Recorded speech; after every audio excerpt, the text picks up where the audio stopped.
Hello दोस्तों, तो आज मैं आप सभी के लिए विसर्ग संधि का सबसे आसान तरीका पहचानने का और विच्छेद करने का भी आज लेकर आए हैं। इस वीडियो में आप बहुत ही आसानी से सीख सकते हैं कि विसर्ग संधि कैसे पहचानेंगे और कैसे उसको विच्छेद भी करेंगे।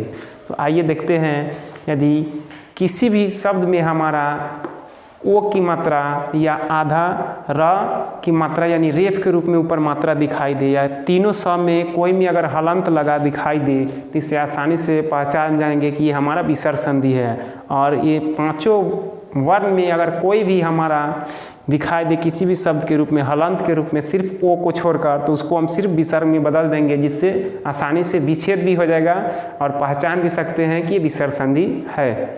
तो सबसे पहले इसको पहचानने के लिए सबसे आसान तरीका है कि शब्द के किसी भी शब्द में ये पांचों में से कोई भी वर्ण दिखाई दे तो हम इसको विसर्ग के रूप में बदल के देखेंगे, जिससे हमारा पहचान हो जाएगा कि ये विसर्ग संधि है। जैसे यह हमारा यशोदा है, हमारा इसमें ओ की मात्रा दिखाई दे रहा है, यहाँ भी ओ है, तो इसको सिर्फ विसर्ग के रूप में बदल देंगे तो आसानी से पहचान में आ जाएगा कि ये विसर्ग संधि है। जैसे यह हमारा ओ है, तो ओ को विसर्ग में बदलेंगे तो हमारा यहाँ विसर्ग हो जाएगा।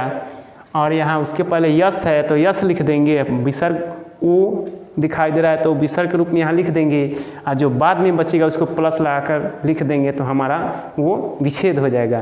तो हमारा यशोदा का विच्छेद होगा यशा प्लस दा। ओ की मात्रा इसको विसर्ग में बदलेंगे तो यहाँ विसर्ग में बदल दिए, उसके पहले क्या दिखाई दे रहा है यश, तो यश लिख दिए तो यशा हो गया, आप प्लस लगा देंगे। जो बाद का शब्द होता है, जैसे यहाँ धरा है ओ की बात, यहाँ धरा लिख देंगे तो हमारा ये यशा प्लस धरा यशोधरा हो जाएगा। ठीक उसी प्रकार र रेफ के रूप में दिखाई दे रहा है, तो इससे आसानी से हम पहचान जाएंगे कि ये विसर्ग संधि है। लेकिन जब इसको विच्छेद करेंगे तो कभी भी आधा रेफ जिस वर्ण के ऊपर लगा होता है उस वर्ण के पहले उसको उच्चारण किया जाता है। जैसे इस यहाँ लिखा है निर्धन, तो यहाँ हमारा जब निर्धन पढ़ेंगे तो रेफ हमारा ध के पहले उच्चारण होगा, इसलिए हमारा विसर्ग ध के पहले में बदलेगा। ठीक उसी प्रकार जैसे हमारा नी है और उसके पहले यहाँ र का उच्चारण हो रहा है, इसलिए हमारा र नी के बाद हमारा विसर्ग के रूप में बदल जाएगा और प्लस लगा देंगे। जो अंत में शब्द है वो अंत में लिखा जाता है। जैसे हमारा धन है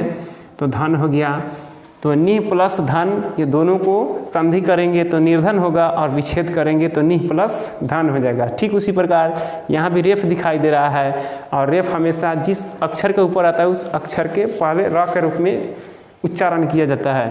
तो यहाँ हमारा दू लिख देंगे, और ज के पहले र का उच्चारण हो रहा है, इसलिए हमारा र आधा विसर्ग के रूप में ज के पहले लगेगा और प्लस लिख देंगे। उसके बाद में जन है तो जन लिख देंगे, दुह प्लस जन दुर्जन हो जाएगा।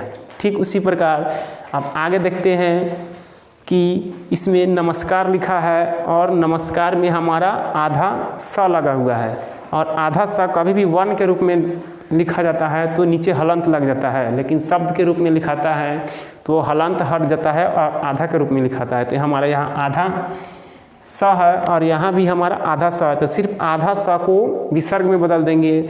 यहाँ हमारा आधा स है तो विसर्ग में यहाँ बदल देंगे, और जो पहले का शब्द है वो पहले लिखा जाएगा। जैसे यहाँ नमा है तो नमा लिखा जाएगा, उसके बाद में कार है तो कार लिखा जाएगा। तो इस प्रकार हम आसानी से पहचान सकते हैं कि ये विसर्ग संधि है, और इसका विच्छेद भी आसानी से कर सकते हैं। ठीक उसी प्रकार उसके बाद भी यहाँ हमारा आधा सा दिखाई दे रहा है, तो इसको आधा सा को विसर्ग में बदल देंगे। जो पहले का शब्द होगा वह पहले लिख देंगे, आधा सा के पहले नमा दिखाई दे रहा है तो नमा लिख देंगे। फिर उसी प्रकार यहाँ आगे प्लस लगाकर, और ते बच गया तो हम ते लिख देंगे। तो इससे आसानी से पहचान जाएंगे कि ये विसर्ग संधि है, और विसर्ग इसको विच्छेद भी आसानी से कर सकते हैं। ठीक उसी प्रकार यहाँ हमारा अब आगे दिखाई दे रहा है आधा स, तो यहाँ हमारा आधा स दिखाई दे रहा है, इसमें भी आधा स है, तो आधा स को इसमें बदलेंगे विसर्ग में।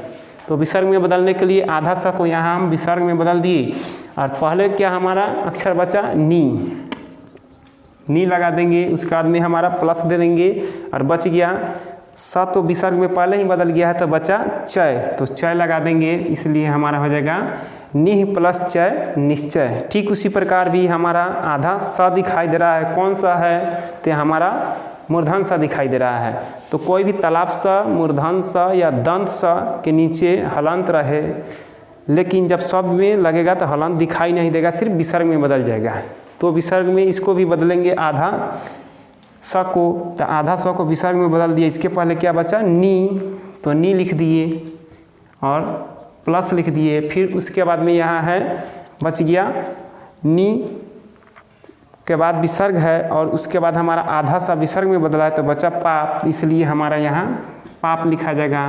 तो निह प्लस पाप निष्पाप हो जाएगा, क्योंकि यहाँ सिर्फ जो भी हमारा वर्ण बदलेगा वो विसर्ग के रूप में ही बदलेगा। बाकी पहले का जो अक्षर रहेगा और अंत में जो अक्षर रहेगा वो जैसे का वैसे ही रह जाता है। ठीक उसी प्रकार यहाँ भी हमारा आधा सा दिखाई दे रहा है, तो आधा सा को सिर्फ विसर्ग में बदल देंगे तो यहाँ विसर्ग हो गया। इसके पहले क्या बचा? नी, तो नी लिख देंगे प्लस और बाद में जो बचेगा वो, जैसे मान लीजिए यहाँ फल है तो फल लिख देंगे, नी प्लस फल निष्फल।